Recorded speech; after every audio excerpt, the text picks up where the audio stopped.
Imagine a scenario where children are simply enjoying their day, playing in a park, but within minutes, they're being escorted out by law enforcement. And here's the twist. What if I told you these children were unknowingly being targeted by their own father's department? That's right. The very same police officers who removed these kids had no idea they were dealing with the police chief's own family. But here's the real question. How did this happen? Why would the officers feel compelled to act this way? And what was their reaction when they discovered who these children were? If you've ever questioned the role of assumptions in law enforcement, or wondered about the real-life impact of unconscious bias, this story is one you don't want to miss. Have you ever thought about how often our assumptions can lead us astray? Can a simple misunderstanding expose deeper issues within our system? And what about those moments when the people in authority, the ones meant to protect us, act out of a biased impulse rather than fairness? In this story, we'll uncover an incident that might make you think twice about these questions. Why were these kids asked to leave in the first place? What was the reaction of the father, the police chief himself, when he found out? And most importantly, what does this incident tell us about the invisible barriers some people face daily, even when their family holds positions of power? In this video, we're diving into a real-life story that's as thought-provoking as it is eye-opening. You'll learn the details of what went down that day in the park, why these police officers chose to act as they did, and how the aftermath of this incident sent ripples through the entire department.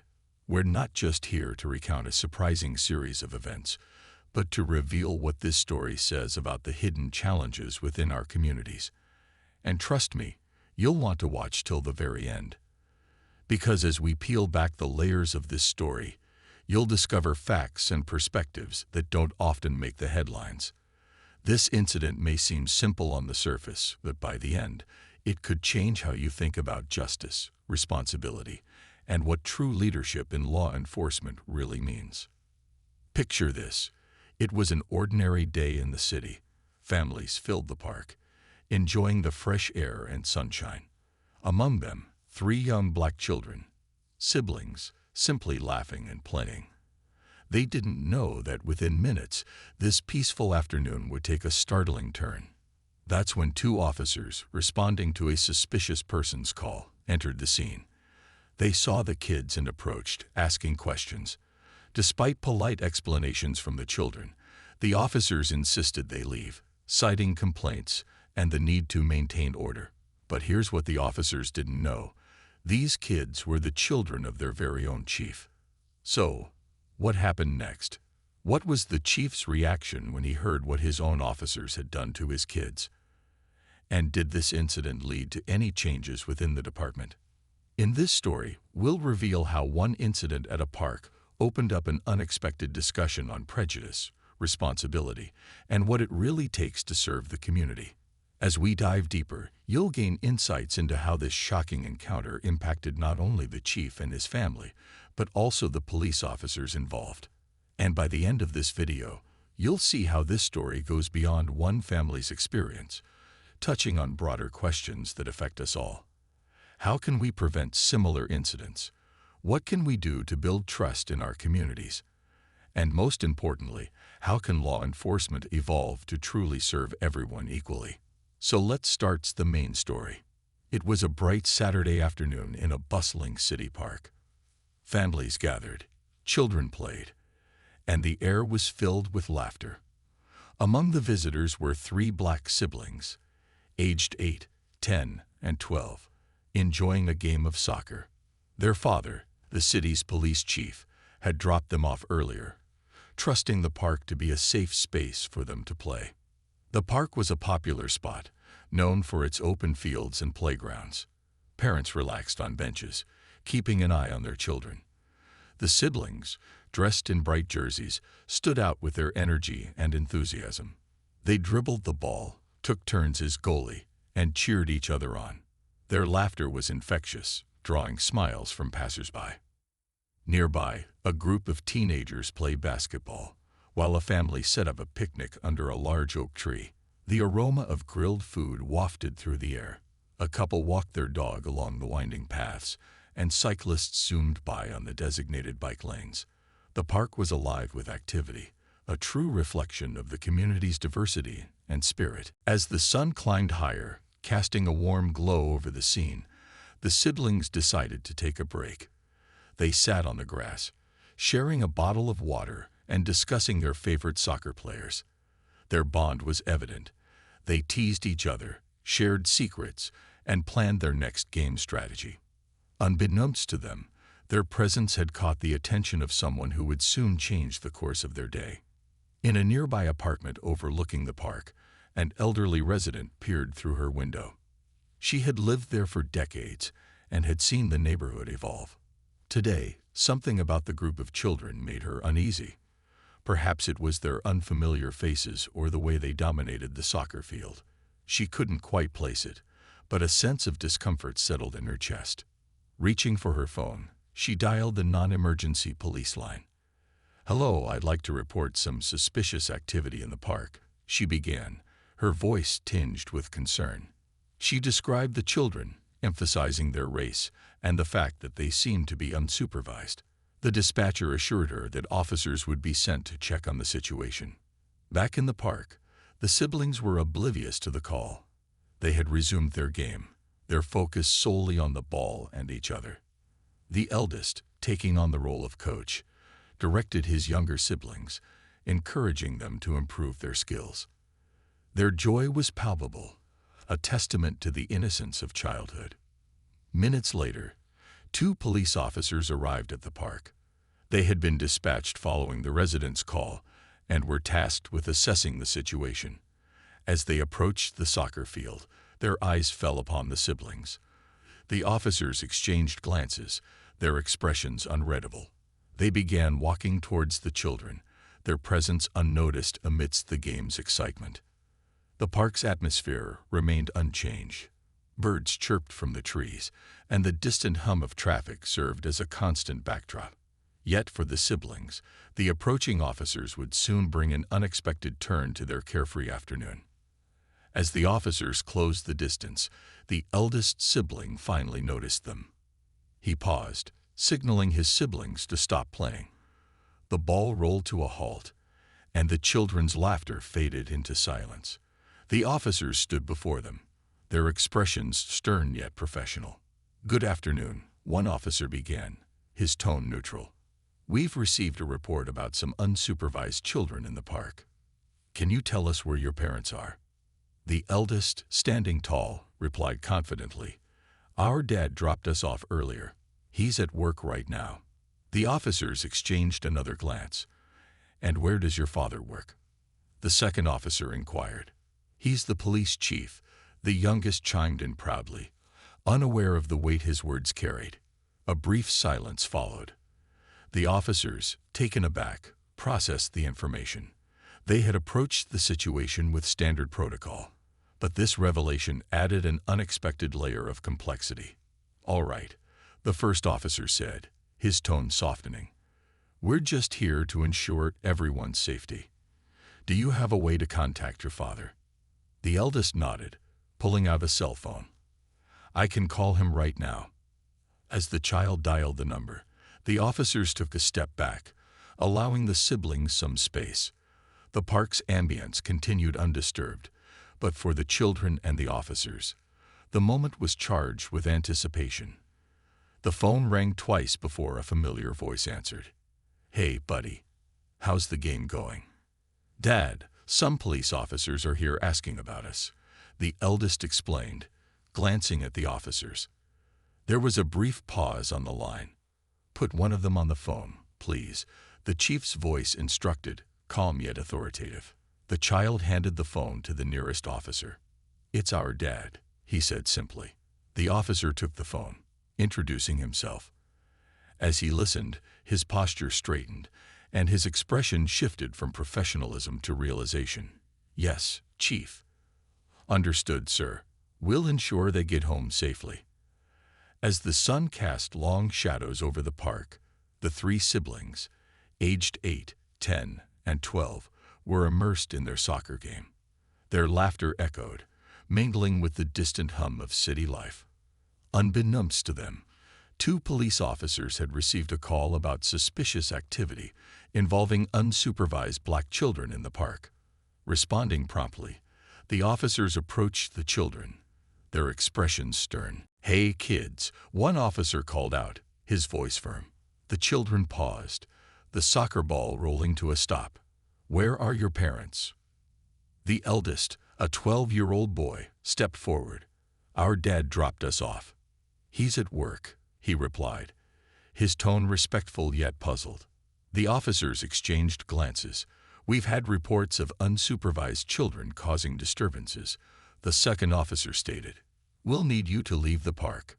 The children looked at each other, confusion clouding their faces. "But we're just playing soccer," the 10-year-old girl protested softly. "I'm sorry, but you need to go home," the first officer insisted, his tone leaving no room for argument. Reluctantly, the siblings gathered their belongings and began the walk home, their earlier joy replaced by a heavy silence. The youngest clutched the soccer ball tightly, his eyes downcast. Upon reaching home, they found their father, the city's police chief, reviewing reports in his study. Hearing the door, he looked up, surprised to see them back so soon. "Hey, what happened? Why are you home early?" he asked, concern etching lines on his forehead. The eldest recounted the encounter with the officers, his voice steady but tinged with confusion. As the story unfolded, the chief's expression shifted from concern to disbelief, and finally to a controlled anger. "They made you leave the park," he repeated, his voice low. The children nodded. Taking a deep breath, the chief reached for his phone. He dialed the precinct, his fingers pressing the numbers with a measured force. "This is Chief Anderson," he began, his tone professional yet icy. "I need to speak with Officers Davis and Miller immediately." Within minutes, the two officers were on the line, unaware of the storm brewing on the other end. "Chief Anderson, how can we assist you?" Officer Davis inquired, his voice respectful. "I understand you removed 3 children from the park today," the chief stated, his words sharp. "Did you know those were my children?" A stunned silence followed. The officers exchanged panicked glances, the weight of their actions crashing down upon them. "Sir, we had no idea," Officer Miller stammered. "We were responding to a complaint about unsupervised children." "And did you assess the situation before acting?" the chief pressed. "Did you consider that children playing soccer might not be a threat?" "We followed protocol, sir," Davis replied weakly. "We didn't mean any disrespect." The chief's grip tightened on the phone. "Your actions were not just disrespectful, they were discriminatory," he said, his voice cold. "I expect to see both of you in my office first thing tomorrow morning. We will discuss this further." Ending the call, Chief Anderson turned to his children, his expression softening. "I'm sorry you had to go through that," he said gently. "I'll make sure it doesn't happen again." The next morning, Officers Davis and Miller stood outside the chief's office, their nerves palpable. The door opened, and they were ushered in. Chief Anderson sat behind his desk, his gaze piercing. "Sit down," he ordered. The officers complied, their uniforms feeling unusually heavy. "Explain your actions yesterday," the chief demanded. "Sir, we received a call about unsupervised children," Davis began. "When we arrived, we saw 3 kids playing soccer. We approached them, and when they said their parent wasn't present, we asked them to leave." "Did they pose any threat?" the chief asked, his eyes narrowing. "No, sir," Miller admitted, "but we were following up on the complaint." "And did you consider that the complaint might have been baseless?" Anderson challenged. "That it might have been rooted in bias." The officers remained silent, the realization of their oversight sinking in. "Your duty is to protect and serve," the chief continued, his voice firm, "not to act on unfounded fears. Your actions have consequences, not just for those you target, but for the community's trust in us." The officers nodded, chastened. "You will undergo additional training on bias and community relations," Anderson declared. "And you will personally apologize to my children." "Yes, sir," they responded in unison, their voices subdued. As they left the office, the weight of their actions pressed heavily upon them. They had learned a hard lesson, one that would stay with them throughout their careers. Chief Anderson watched them go, his heart heavy. He knew this incident was a symptom of a larger issue, one that would. The sun dipped below the horizon, casting long shadows over the quiet suburban street. Inside a modest two-story house, the atmosphere was tense. Chief Anderson sat at the kitchen table, his fingers drumming a steady rhythm on the wooden surface. His children had recounted their unsettling encounter with the officers earlier that day, and the weight of their words hung heavy in the air. "Dad, why did they make us leave?" his youngest son asked, his wide eyes reflecting confusion and hurt. Chief Anderson took a deep breath, choosing his words carefully. "Sometimes, people make decisions based on fear or misunderstanding," he began. "It's not right, and it's something we need to change." The next morning, the chief arrived at the precinct earlier than usual. The building buzzed with the usual morning activity, officers preparing for their shifts, dispatchers coordinating calls, and the hum of conversations filling the air. But today there was an undercurrent of tension, a sense that something significant was about to unfold. In the conference room, the department's leadership team gathered, their faces reflecting a mix of curiosity and concern. Chief Anderson stood at the head of the table, his expression resolute. "Thank you all for coming on such short notice," he began, his voice steady. "We have a serious matter to address." He recounted the previous day's incident, detailing how his own children had been asked to leave the park by officers responding to a complaint.